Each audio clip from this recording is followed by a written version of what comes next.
أشهد أن لا إله إلا الله وحده لا شريك له وأشهد أن محمدا عبده ورسوله صلى الله عليه وعلى آله وأصحابه ومن والاه. أعوذ بالله من الشيطان الرجيم. يا أيها الذين آمنوا اتقوا الله حق تقاته ولا تموتن إلا وأنتم مسلمون. Hadirin jemaah pengajian Masjid At-Taqwa Kota Batu yang semoga senantiasa dirahmati dan diberkahi oleh Allah Subhanahu wa taala. Pertama-tama kita panjatkan puja dan puji syukur kita kepada Allah, di mana pada malam hari ini, malam yang ke-22 di bulan Rabiul Awal, kita kembali dipertemukan oleh Allah dalam majlis yang mulia ini, dalam tempat yang mulia ini, dalam rangka watawassaw bil haqq watawassaw bis sabr. Semoga apa yang kita niatkan di malam hari ini dan apa yang kita lakukan di malam hari ini diterima oleh Allah Subhanahu wa taala sebagai suatu ibadah. Amin ya rabbal alamin. Salawat beserta salam semoga tercurahkan kepada uswah suri tauladan dan junjungan kita bersama Rasulullah Muhammad sallallahu alaihi wasallam beserta seluruh keluarganya, seluruh sahabatnya dan seluruh pengikutnya hingga akhir zaman. Hadirin yang dirahmati dan diberkahi oleh Allah Subhanahu wa taala, di bulan Rabiul Awal ini banyak di kalangan kaum muslimin yang mengatakannya sebagai bulan Maulud, karena di bulan ini adalah bulan yang menurut jumhur para ulama ahli sejarah adalah bulan dilahirkannya Rasulullah Muhammad sallallahu alaihi wasallam.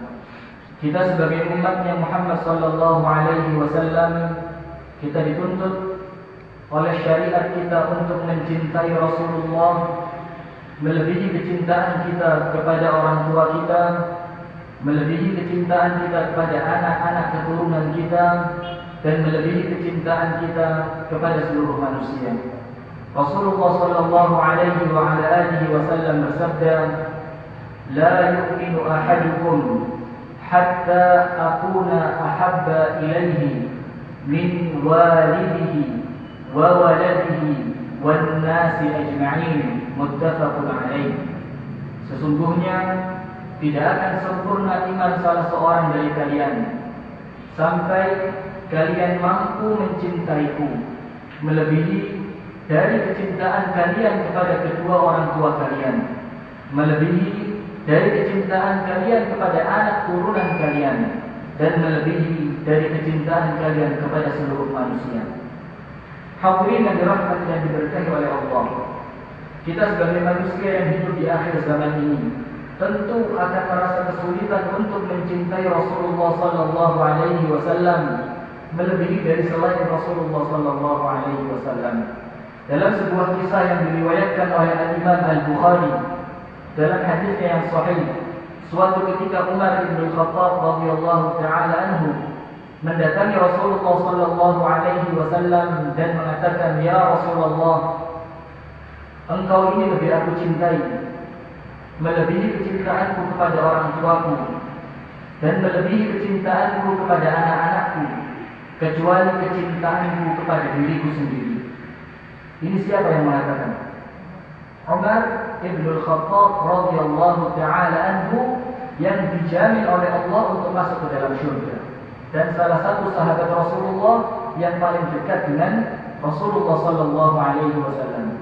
Akan tetapi Umar mengatakan dengan jujur kepada Rasulullah sallallahu alaihi wasallam bahwa dirinya merasa sulit untuk mencintai Rasulullah sallallahu alaihi wasallam melebihi kecintaannya kepada dirinya sendiri.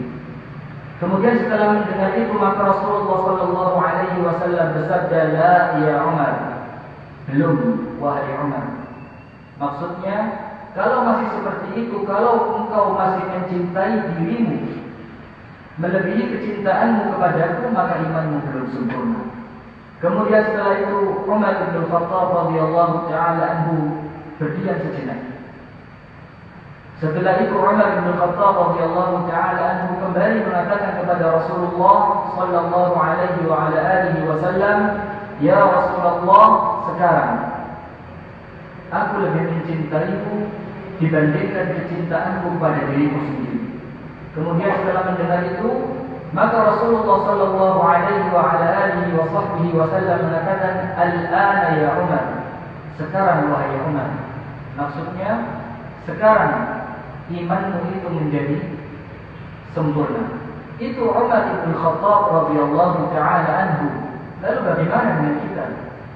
Apakah kita merasa mampu mencintai Rasulullah melebihi kecintaan kita kepada keluarga kita? Apakah kita merasa mampu mencintai Rasulullah sallallahu alaihi wasallam melebihi dari kegiatan duniawi kita? Apakah kita merasa mampu mencintai Rasulullah sallallahu alaihi wasallam melebihi kecintaan kita kepada anak kita, kepada cucu kita, kepada teman-teman kita? Bagaimana ikhwatul iman? Hadirin yang dirahmati dan diberkahi oleh Allah Subhanahu wa taala, maka minimal salah satu tanda kita itu sebagai umatnya Rasulullah sallallahu alaihi wasallam yang menunjukkan kita ini mencintai beliau sallallahu alaihi wasallam ialah seringnya kita mengingat Rasulullah sallallahu alaihi wasallam, kemudian seringnya kita membaca salawat serta salam kepada Rasulullah Muhammad sallallahu alaihi wa ala alihi wasallam. Dalam hadis yang diriwayatkan oleh Al-Imam At-Tirmidzi dengan sanadnya yang disahihkan oleh Al-Imam Al-Albani, suatu ketika sahabat Rasulullah sallallahu alaihi wasallam yang bernama Ubay ibn Ka'ab radhiyallahu taala anhu mendatangi Rasulullah sallallahu alaihi wasallam dan mengatakan, "Ya Rasulullah, inni ukthiru salata alaik." Ya Rasulullah, aku ini gemar membaca salawat kepadamu. Aku ini sering membaca salawat kepadamu. Fakam aj'alu laka min salati? Maka seharusnya seberapa banyak aku membaca salawat kepadamu? Sehingga Ubay ibnu Ka'ab radhiyallahu taala anhu ketika merasa dirinya banyak mengucapkan dan membaca salawat kepada Rasulullah, maka dia kemudian bertanya, seharusnya seberapa banyak? Seberapa sering aku itu membaca salawat kepadamu? Maka Rasulullah sallallahu alaihi wasallam memberikan jawaban kepada Ubay ibnu Ka'ab radhiyallahu taala anhu, dan jawaban itu pula untuk kita semua sebagai umatnya. Rasulullah sallallahu alaihi wasallam menjawabnya, "Ma syi'ta." Terserah kamu. Jawaban ini maksud dari Rasulullah sallallahu alaihi wasallam agar tidak memberatkan umatnya, agar tidak membebani umatnya, agar umatnya merasa tidak terbebani dengan berapa banyaknya salawat yang harus ia baca. Maka Rasulullah mengatakan kepada Ubay bin Ka'ab, "Ma syi'ta." Terserah kamu, sesukamu, sebanyak apapun yang kamu baca maka itu boleh. Setelah itu Ubay bin Ka'ab ketika mendengar jawaban Rasulullah sallallahu alaihi wasallam, Ubay mengatakan, "Ats-tsulusu ya Rasulullah." Sepertiga. Maksud dari Ubay bin Ka'ab dengan katanya sepertiga ialah, aku akan menjadikan sepertiga dari waktuku berdoa kepada Allah itu aku gunakan untuk bersolawat kepada Nabi sallallahu alaihi wasallam. Sehingga sepertiga dari waktu berdoanya Ubay bin Ka'ab dia isi dengan bersolawat kepada Rasulullah sallallahu alaihi wa ala alihi wa sahbihi wasallam. Setelah mendengar itu, maka Rasulullah sallallahu alaihi wasallam kembali mengucapkan kepada Ubay ibnu Ka'ab radhiyallahu taala anhu, "Ma syi'ta." Terserah kamu. Sepertiga juga tidak apa-apa, tidak masalah. Setelah mendengar itu, maka Rasulullah kembali mengucapkan, "Fa in zidta fa huwa khairun lak." Akan tetapi, kalau kamu tambah dari yang sepertiga itu, maka itu lebih baik buat kamu. Sehingga ketika mengatakan sepertiga, Rasulullah mengatakan tidak apa-apa. Akan tetapi kalau kamu mau tambah, itu lebih baik buat kamu. Rasulullah sallallahu alaihi wasallam pada dasarnya tidak membutuhkan kita bersolawat kepada beliau, karena Allah Subhanahu wa taala yang maha mulia dan para malaikatnya yang tidak pernah bermaksiat kepada Allah itu bersalawat kepada Rasulullah sallallahu alaihi wasallam. Innallaha wa malaikatahu yusalluna 'alan nabi, sehingga Allah Subhanahu wa taala akan mengajak kita untuk menjadikan kita ini ikut tergabung di dalam kemuliaan bersalawat kepada Rasulullah sallallahu alaihi wasallam. Allah ingin mengajak kita bergabung dalam kemuliaan itu, maka Allah mengatakan ya ayyuhalladzina amanu shallu alaihi wa sallimu taslima. Maka Rasulullah mengatakan kepada Ubay, terserah kamu, tapi kalau kamu mau tambah itu lebih baik buat kamu. Setelah mendengar itu, maka Ubay bin Ka'ab radhiyallahu taala anhu mengatakan, "An-nisfu ya Rasulullah." Kalau begitu, setengah, separuh dari waktuku berdoa kepada Allah, yang separuhnya aku isi dengan bersolawat kepada sallallahu alaihi wasallam. Sehingga sepertiga dirasa belum cukup oleh Ubay, maka Ubay menambahkannya dengan mengatakan kalau sepertiga tidak cukup maka separuh. Setelah mendengar itu, Rasulullah sallallahu alaihi wasallam kembali mengatakan kepada Ubay, "Ma syi'ta." Terserah kamu. Tidak apa. Sepertiga tadi juga tidak apa-apa, setengah juga tidak apa-apa. Akan tetapi Rasulullah menambahkan, "Fa in zidta fa huwa khairun laka." Akan tetapi kalau kamu mau tambah dari yang separuh itu, maka itu lebih baik buat kamu. Setelah mendengar ini, maka Ubay bin Ka'ab radhiyallahu taala anhu mengatakan, "Ats-tsulutsani ya Rasulullah." Kalau begitu, 3/4 dari waktuku berdoa kepada Allah, aku gunakan yang 3/4 untuk membaca salawat dan salam kepada sallallahu alaihi wasallam. Sekarang lebih banyak salawatnya dibandingkan doanya, lebih banyak atau salawat dibandingkan dia berdoa. Kemudian Rasulullah sallallahu alaihi wasallam mengatakan, "Ma syi'ta." Terserah kamu, tidak apa-apa. Sepertiga tidak apa-apa, setengah tidak apa-apa, 3/4 juga tidak apa-apa, terserah. Akan tetapi Rasulullah kembali menambahkan, "Fa in zidta fa huwa khairun laka." Tapi kalau kamu mau menambah dari yang 3/4 itu, maka itu lebih baik buat kamu. Setelah mendengar ini, maka sahabat Rasulullah sallallahu alaihi wasallam Ubay bin Ka'ab radhiyallahu taala anhu merasa tidak punya pilihan lain. Maka dia mengatakan, "Idzan kalau begitu, aj'alu laka min salati kulliha." Aku gunakan ya Rasulullah semua waktuku untuk berdoa kepada Allah seluruhnya adalah bersolawat kepada-Nya. Bayangkan, sahabat yang mulia yang bernama Ubay bin Ka'ab menjadikan seluruh waktunya untuk berdoa kepada Allah, dia gunakan untuk membaca salawat kepada Rasulullah sallallahu alaihi wasallam. Inilah cinta seorang sahabat kepada Rasulullah Muhammad sallallahu alaihi wasallam. Lalu kita berapa kali kita membaca salawat kepada Rasulullah? Berapa kali? 10, 20, 30, 1000, 2000. Kalau masih belum banyak kita bersalawat kepada Rasulullah, lalu apakah kita masih berani merasa kita ini mencintai Rasulullah melebihi kecintaan kita kepada selain Rasulullah sallallahu alaihi wasallam?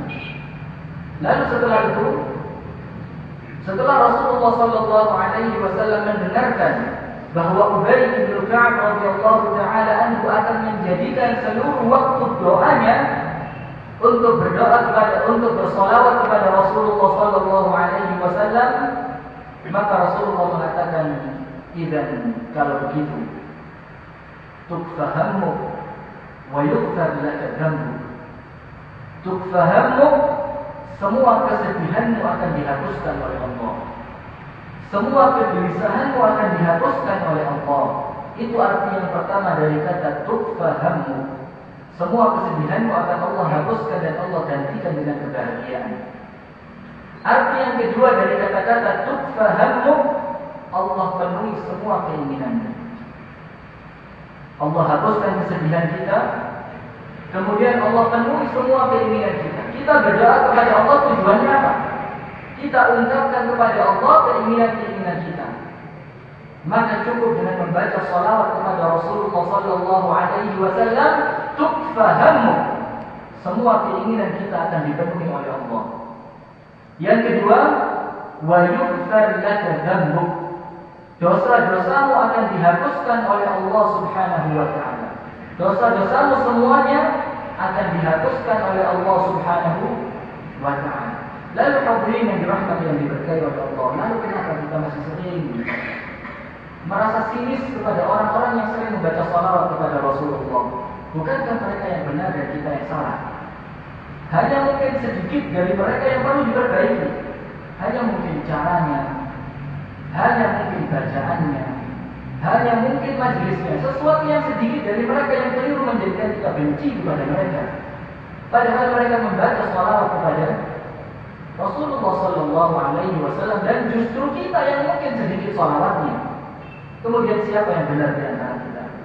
Dalam riwayat yang lainnya, Al-Imam Al-Bukhari rahimahullah ta'ala mengatakan dalam hadisnya yang sahih, yang sanadnya sampai kepada sahabat Anas ibn Malik radhiyallahu ta'ala anhu, dia mengatakan, anna rajulan sa'ala an-nabiy sallallahu alaihi wasallam 'an as-sa'ah. Ada seorang lelaki datang kepada Rasulullah sallallahu alaihi wasallam bertanya tentang hari kiamat. Faqala, dan lelaki itu mengatakan, maka as-sa'ah, kapankah terjadinya hari kiamat? Setelah mendengar itu, maka Rasulullah sallallahu alaihi wasallam tidak perlu menjawabnya panjang lebar kepada orang ini. Rasulullah pernah ditanya pertanyaan yang sama oleh malaikat Jibril. Akan tetapi berbeda jawabannya dengan ketika seorang laki-laki ini yang bertanya. Ketika malaikat Jibril yang bertanya, maka Rasulullah sallallahu alaihi wasallam mengatakan, mal mas'ulu anha bi'a'lama min as-sa'il. Tidaklah yang ditanya lebih tahu dibandingkan yang bertanya. Itu ketika yang bertanya adalah malaikat Jibril. Akan tetapi ketika seorang laki-laki di antara para sahabatnya yang bertanya kapan terjadinya hari kiamat, maka Rasulullah berbeda jawabannya. Rasulullah sallallahu alaihi wasallam malah balik bertanya, ma ista'dadta laha. Apa yang kamu persiapkan untuk menghadapi hari kiamat? Sehingga sahabat ini seakan-akan ditanya oleh Rasulullah sallallahu alaihi wasallam, kamu bertanya tentang hari kiamat, apa persiapanmu? Apa kamu sudah siap? Nah, sehingga dari sini dapatlah kita pahami yang pertama, walaupun pertanyaan itu sama, kalau yang bertanya berbeda, maka jawabannya boleh jadi berbeda. Rasulullah ditanya oleh para sahabat, ya Rasulullah, berikan nasihat kepadaku. Rasulullah mengatakan jangan marah. Orang lain datang, Rasulullah berikan nasihat kepadaku. Rasulullah mengatakan sholat tepat pada waktunya. Sahabat yang lainnya datang, Rasulullah berikan nasihat kepadaku. Rasulullah mengatakan beri makan kepada orang lain. Pertanyaannya sama, tapi jawabannya berbeda. Karena orang yang bertanya keadaannya masing-masing berbeda. Yang pertama tanya kepada Rasulullah, dan orang ini adalah orang yang pemarah. Maka Rasulullah mengatakan jangan marah. Orang yang kedua datang kepada Rasulullah minta nasihat, orangnya sholatnya sering telat. Kemudian Rasulullah mengatakan sholat tepat pada waktunya. Orang yang ketiga datang minta nasihat kepada Rasulullah, dan orangnya kikir, pelit. Maka Rasulullah mengatakan beri makan. Sehingga dari sini kita pahami, tidak semua materi itu bisa kita berikan kepada orang dimanapun tempatnya. Terkadang materinya berbeda. Ada orang yang sudah siap, ada orang lain yang masih belum siap. Jadi tidak semuanya bisa disamakan. Nah, kemudian Rasulullah bertanya kepada sahabat ini yang bertanya tentang hari kiamat, apa yang kamu persiapkan untuk menghadapi hari kiamat?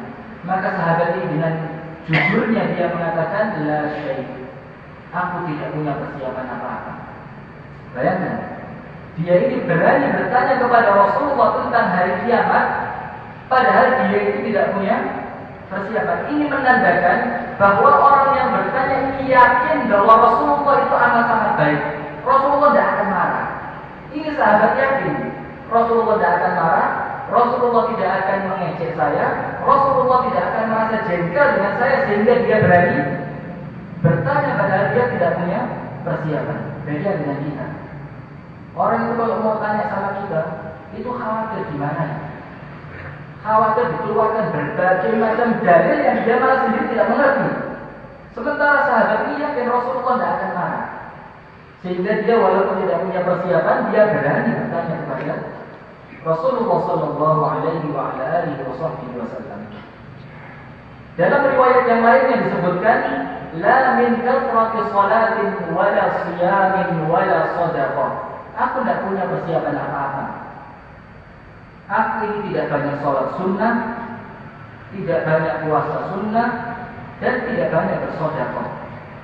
Ghayra anni, kecuali uhibbullaha wa rasulah, kecuali aku ini punya satu modal. Modalku ialah aku mencintai Allah dan aku mencintai Rasulullah sallallahu alaihi wasallam. Setelah mendengar itu, maka Rasulullah sallallahu alaihi wasallam mengatakan, anta ma'aman ahbabta. Rasulullah mengatakan, kamu akan menyertai orang yang kamu cinta. Kamu akan menyertai orang yang kamu cintai. Sahabat tadi mengatakan, aku mencintai Allah dan aku mencintai Rasulnya sallallahu alaihi wasallam. Maka dengan itu Rasulullah sallallahu alaihi wasallam menganggap cukup sahabat ini untuk bisa mengiringi Rasulullah masuk ke dalam syurga. Sehingga Rasulullah mengatakan, kamu akan menyertai orang yang kamu cintai. Kemudian setelah itu, perawi hadis ini yaitu Anas bin Malik radhiyallahu taala anhu mengatakan, "Wa ma farihna bi syai'in فرحنا بقول النبي صلى الله عليه وسلم أنت مع من أحببت." Kami tidak pernah berbahagia melebihi kebahagiaan kami ketika mendengar Rasulullah sallallahu alaihi wasallam mengatakan, kamu akan menyertai orang yang kamu cinta. Kemudian Anas mengatakan, wa ana uhibbu an-nabiy sallallahu alaihi wasallam wa Abu Bakr wa Umar, dan aku, katanya Anas bin Malik radhiyallahu taala anhu, aku mencintai Nabi sallallahu alaihi wasallam dan aku mencintai Abu Bakar radhiyallahu taala anhu dan aku mencintai Umar bin Khattab radhiyallahu taala anhu wa arju an akuna ma'ahum bi hubbi iyyahum, dan aku berharap Allah akan mengumpulkanku bersama mereka dikarenakan kecintaanku kepada mereka, walau lam a'mal bimithli amalihim, walaupun aku belum bisa beramal seperti amalan mereka. Nah, sehingga Anas bin Malik radhiyallahu taala anhu memahami ketika Rasulullah mengatakan kamu akan menyertai orang yang kamu cinta, maka Anas mengatakan kami sangat bahagia. Karena menurut kami modal cinta ini mencukupkan untuk kami mengiringi Rasulullah masuk ke dalam surga. Sehingga Anas mengatakan, aku cinta kepada Rasulullah, aku cinta kepada Abu Bakar, aku cinta kepada Umar, dan dengan kecintaanku itu, aku berharap Allah akan mengumpulkanku kelak di surga bersama mereka, walaupun amalanku belum seperti amalan mereka. Sehingga hadirin yang dirahmati dan diberkahi oleh Allah, mari kita jadikan cinta kita kepada Rasulullah adalah cinta yang sebenar-benarnya. Jangan sampai kita cinta kepada Rasulullah, akan tetapi kita masih mencintai sesuatu yang dibenci oleh Rasulullah. Kita lihat di rumah kita, kita lihat anak-anak kita, kita lihat istri dan keluarga kita. Apa yang mereka lakukan? Apakah ada di antara mereka yang melakukan sesuatu yang dibenci oleh Rasulullah sallallahu alaihi wasallam? Lihat di rak-rak kaset rumah kita. Ada kaset apa? Apakah Rasulullah suka dengan semua itu? Kita lihat gambar-gambar di rumah kita. Apakah Rasulullah akan suka ketika melihat itu? Kita lihat bagaimana pakaian istri kita. Apakah Rasulullah akan suka ketika melihat itu? Lalu bagaimana kecintaan kita kepada Rasulullah yang melebihi cinta kita kepada dunia, melebihi cinta kita kepada orang tua, melebihi cinta kita kepada anak dan istri kita, melebihi kecintaan kita kepada pekerjaan kita? Mana semua itu? Kita belum berani mengeluarkan sesuatu dari rumah kita yang tidak dicintai oleh Rasulullah. Lalu apakah kita masih merasa mengaku mencintai Rasulullah? Dan kita apakah masih mengharap mendapatkan syafaat dari Rasulullah Sallallahu Alaihi Wasallam? Hadirin yang dirahmati oleh Allah. Sehingga mari, mulai saat ini kita berbanyak membaca salawat Nabi Sallallahu Alaihi Wasallam. Kita lihat di rumah kita lihat lagi apakah ada sesuatu yang dibenci oleh Rasulullah, jangan ragu, keluarkan. Kita lihat di handphone kita, adakah sesuatu yang menjadikan Rasulullah Sallallahu Alaihi Wasallam murka? Hapus segera. Kita lihat di kendaraan kita, ada kaset apa di kendaraan kita? Keluarkan. Jangan sampai sesuatu yang dimurkai oleh Rasulullah Sallallahu Alaihi Wasallam ini mengantarkan kita untuk meninggal dunia. Jangan sampai. Karena dengan itu maka kecintaan kita kepada Rasulullah tidak akan bisa dicampurkan dengan kecintaan kita kepada sesuatu yang dibenci oleh Rasulullah. Dan tidak mungkin bisa. Kalau ada sesuatu yang dibenci oleh Rasulullah dan kita suka, kemudian kita mengaku cinta kepada Rasulullah, kira-kira bagaimana cinta yang seperti ini? Fa innal muhibba liman yuhibbuhu muti'u. Karena sesungguhnya orang yang mencintai akan taat kepada orang yang dicintai. Mana ketaatan kita kepada Rasulullah Sallallahu Alaihi Wasallam? Hadirin yang dirahmati dan diberkahi oleh Allah Subhanahu Wa Taala.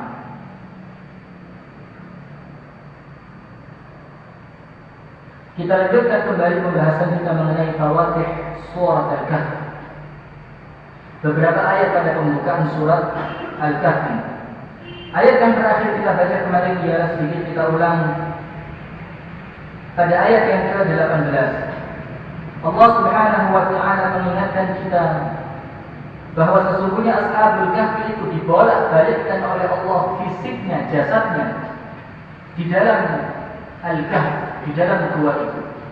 Yang ini menunjukkan kepada kita sesungguhnya kita itu harus al-akhdhu bil asbab, mengambil sebab. Tidak ada ceritanya langit itu akan menurunkan emas ataupun perak. Tidak ada ceritanya orang ingin pandai kemudian dia tidak belajar. Tidak ada kemudian orang ceritanya ingin kaya kemudian dia tidak bekerja. Sehingga sebab itu penting harus kita ambil. Satu contoh.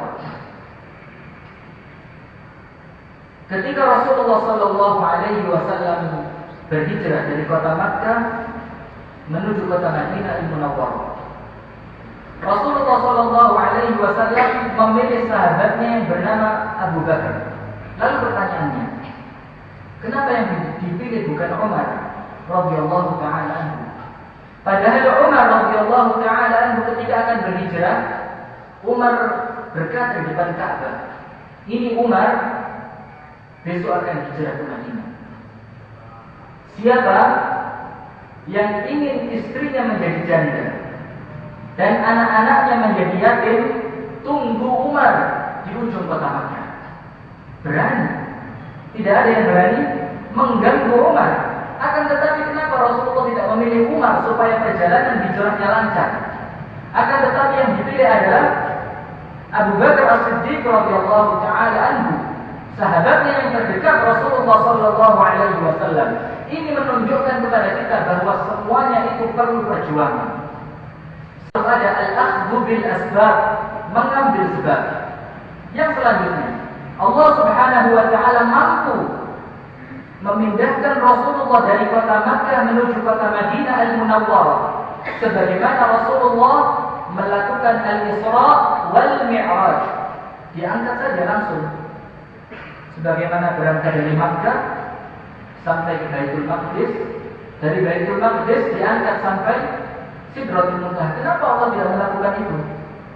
Kenapa Allah menyuruh Rasulnya Sallallahu Alaihi Wasallam untuk susah payah berangkat berhijrah untuk masuk ke kota Madinah? Ini menunjukkan kepada kita al-akhdhu bil asbab, untuk mengambil sebab. Tidak ada ceritanya orang Muslim bertawakal kemudian tidak ada usahanya. Sehingga Rasulullah Sallallahu Alaihi Wasallam bersabda dalam hadis yang sahih, sekiranya kalian bertawakal kepada Allah dengan tawakal yang sebenar-benarnya, maka kalian akan diberi rezeki oleh Allah sebagaimana Allah memberikan rezeki kepada burung. Bagaimana burung itu? Ada burung yang pagi hari tidak keluar dari sarangnya, ada burung yang tidur sampai siang, ada yang burung kemudian menyimpan makanan untuk besok. Tidak ada. Akan tetapi burung itu bertawakal kepada Allah, tapi tawakalnya benar. Dia berusaha, dia keluar dari sarangnya. Dia tidak tahu mau berangkat kemana, dia tidak tahu ada makanan di mana. Akan tetapi dengan tawakal dan ikhtiarnya kepada Allah yang benar, Allah menjadikan dia ketika pulang ke sarangnya dalam keadaan pembolok yang sudah penuh terisi dengan makanan. Itulah tawakal. Usaha dulu, baru selanjutnya hasilnya diserahkan kepada Allah. Kisah yang lainnya, Allah Subhanahu wa ta'ala menceritakan tentang seorang yang saleh, Dzulqarnain. Di dalam Al-Quran Allah Subhanahu wa ta'ala menceritakan tentang Dzulqarnain. Allah mengatakan, yas'alunaka 'an Dzulqarnain. Mereka menanyakan kepadamu wahai Muhammad mengenai perkara Dzulqarnain. Qul, katakan wahai Muhammad, sa'atlu 'alaikum minhu dzikra. Aku akan terangkan kepada kalian sedikit mengenai Dzulqarnain. Allah mengatakan, inna makkanna lahu fil ard. Kami jadikan Dzulqarnain ini memiliki kedudukan di muka bumi. Wa atainahu min kulli syai'in sababa. Dan kami berikan kepada Dzulqarnain di dalam segala sesuatu sebabnya. Jadi diberikan oleh Allah sebelum dia mendapatkan sesuatu, Allah berikan kepada Dzulqarnain untuk mengambil asbab, mengambil sebabnya. Lalu apa yang terjadi? Fa'atba'a sabab. Maka Dzulqarnain mengikuti sebab itu. Maksudnya dia lakukan ikhtiarnya sebelum dia mendapatkan apa yang dijanjikan oleh Allah Subhanahu wa ta'ala di balik ikhtiar itu. Sehingga tidak ada ceritanya orang muslim malas-malasan, orang muslim tidak mau bekerja, orang muslim hidupnya hanya berpangku tangan, orang muslim hanya bersifat lemah. Tidak ada. Orang muslim itu adalah seorang muslim yang kuat, seperti disebutkan dalam sebuah hadis, mukmin yang kuat lebih dicintai oleh Allah Subhanahu wa ta'ala dibandingkan mukmin yang lemah, walaupun di dalam keduanya ada kebalikan. Kemudian Allah Subhanahu wa ta'ala melanjutkan di ayat ini, ayat yang ke-19, Allah mengatakan, innahum iyadharu 'alaikum yarjumukum aw yu'idukum fi millatihim wa lan tuflihu idzan abada.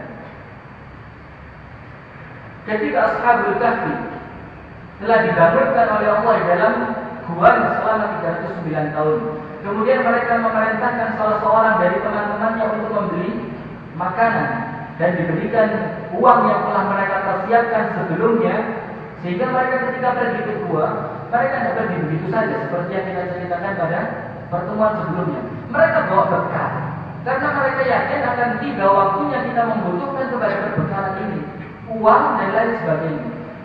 Kemudian ketika mereka bangun, mereka perintahkan salah satu dari mereka untuk pergi mencari makanan.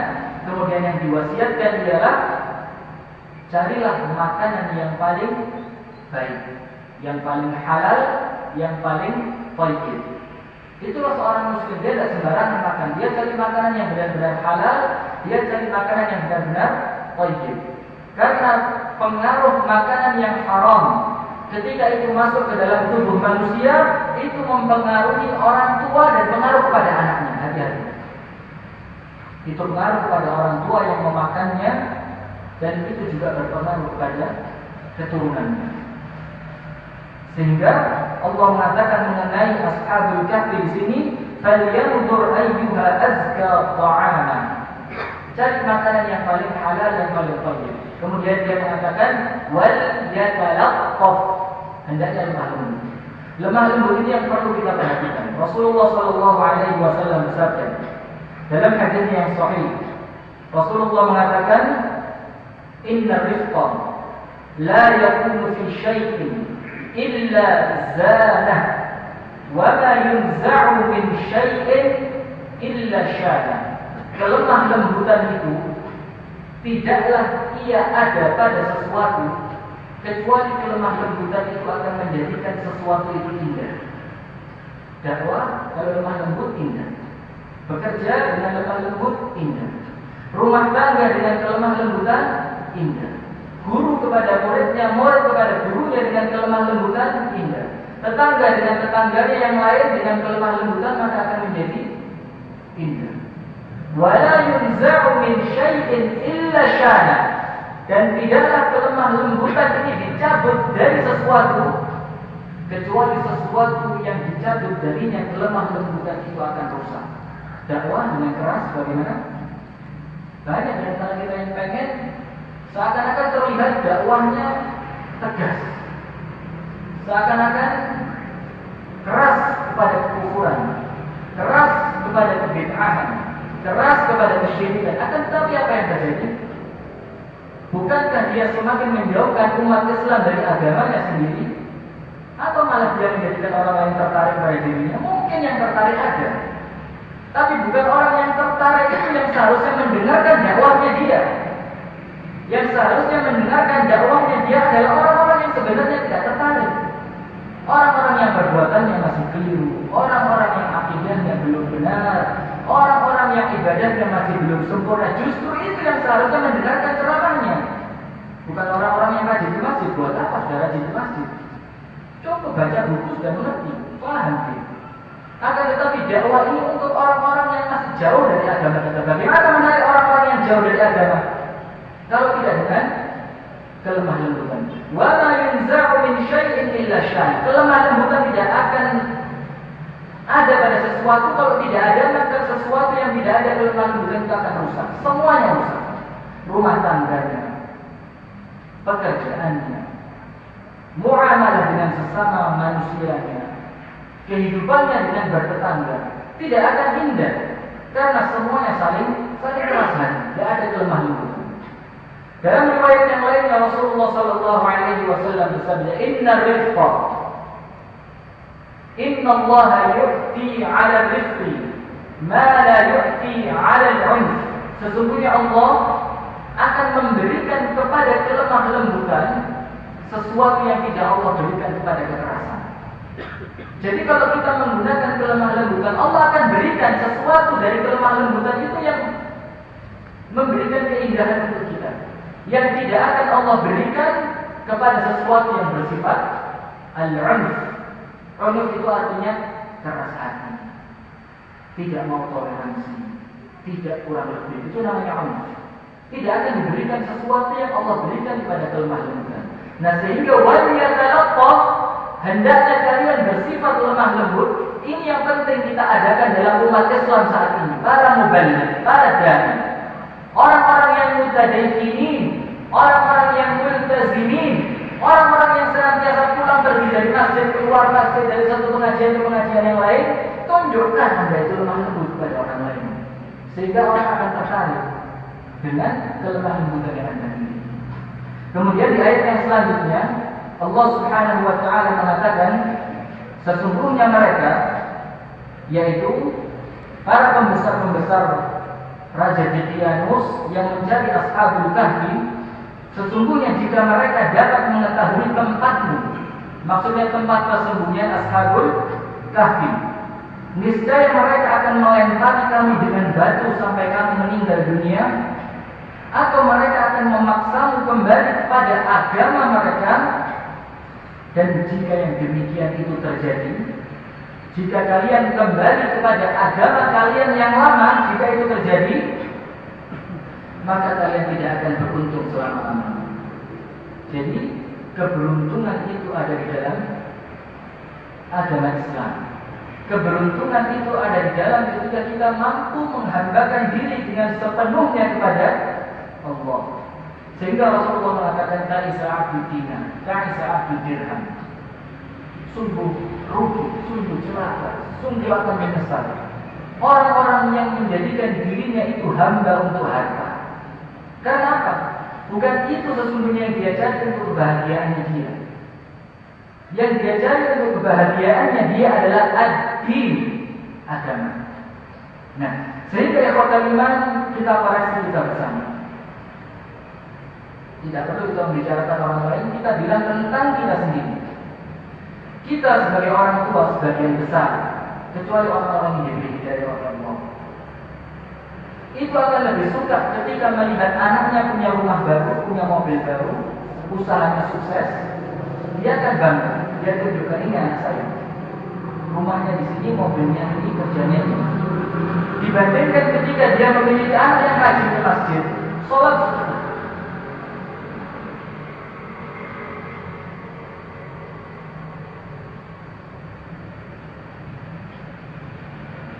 subuhnya tak pernah telat ke masjid, tapi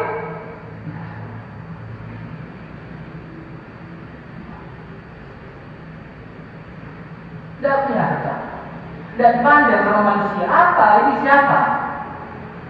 Hatta sholat lima waktu ke masjid, hatta rajin ibadah, hatta rajin pengajian, tapi tidak punya harta, tidak ada pekerjaan. Siapa? Mau apa? Rumah, minta anak.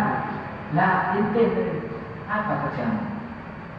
Kita lebih bangga kepada dunia dibandingkan kebanggaan kita kepada agama kita.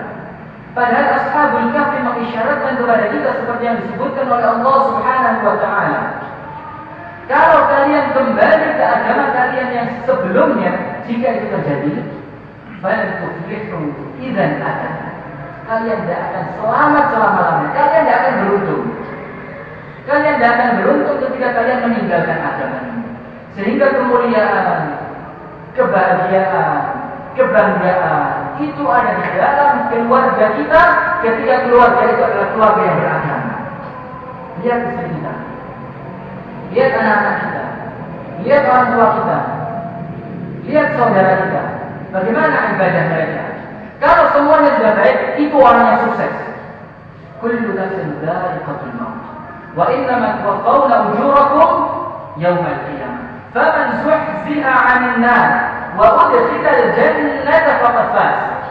Semua yang bernyawa pasti akan mati.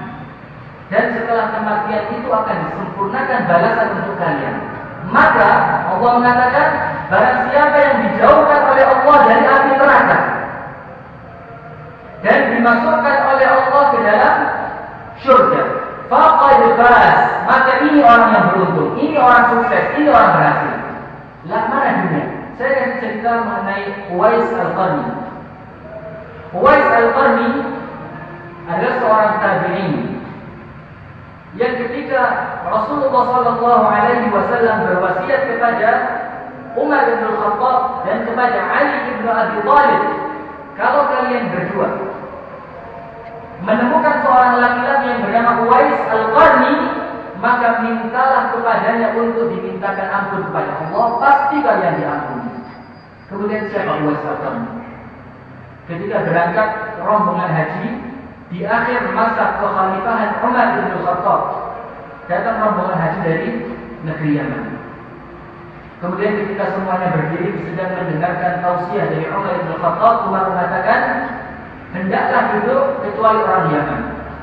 Semuanya duduk, yang Yaman berdiri. Setelah itu Umar mengatakan, silakan duduk orang-orang Yaman kecuali orang-orang dari kabilah Murad. Semuanya duduk kecuali sebagian orang dari kabilah Murad. Kemudian Umar mengatakan, hendaknya duduk orang-orang kabilah Murad kecuali yang berada dari daerah Qarn. Maka tidak ada yang berdiri kecuali satu orang laki-laki. Laki-laki ini sudah tua. Kemudian Umar mengatakan, kamu datang dari Qarn? Dia mengatakan iya. Adakah di antara kalian Uwais Ibnu Amir Al-Qarni? Laki-laki yang tua itu mengatakan, wahai Umar, tidak ada Uwais Al-Qarni yang layak kami angkat kepadamu kecuali seorang laki-laki yang kami anggap gila, kecuali seorang laki-laki yang tidak punya apa-apa, kecuali seorang laki-laki yang sekarang ini kami tinggalkan di tengah kota Makkah untuk menjaga hewan-hewan tunggangan kami, yang dengan itu kami bayar dia 4 dirham, 4 dinar. Katanya Umar, mana dia? Dia ada di lembah menjaga ternakan, menjaga hewan tunggangan kami. Kemudian Umar bin Khattab memanggil Ali bin Abi Thalib. Gum ya Ali, Man ya Ali? Kita cari Uwais Al-Qarni. Kemudian setelah bertemu dengan Uwais Al-Qarni, bagaimana Umar melihat Uwais Al-Qarni? Pakaiannya compang-camping. Orangnya tidak bisa dianggap orang yang mungkin kalau dari segi pakaian tidak seperti orang yang patut untuk dicari oleh Amirul Mukminin Umar bin Khattab. Akhirnya setelah perbincangan terjadi antara Umar dan Uwais Al-Qarni, akhirnya Uwais Al-Qarni meminta izin untuk pergi dari Umar.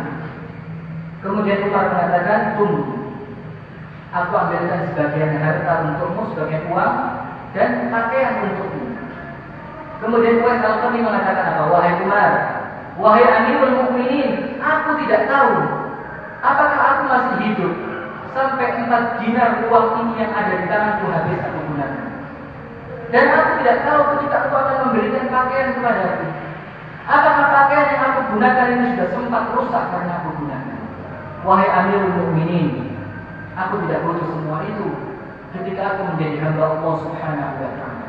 Kemudian Umar bin Khattab mengatakan, wahai Uwais, kalau engkau ingin pergi ke Irak, maka aku akan kirimkan surat untuk gubernur di Irak supaya dia memperhatikan kamu. Apa kata Uwais? Tidak. Aku lebih suka menjadi orang yang tidak dikenal, karena dengan itu lebih mengkhusyukkan aku beribadah kepada Allah Subhanahu wa Ta'ala. Bagaimana pandangan Umar?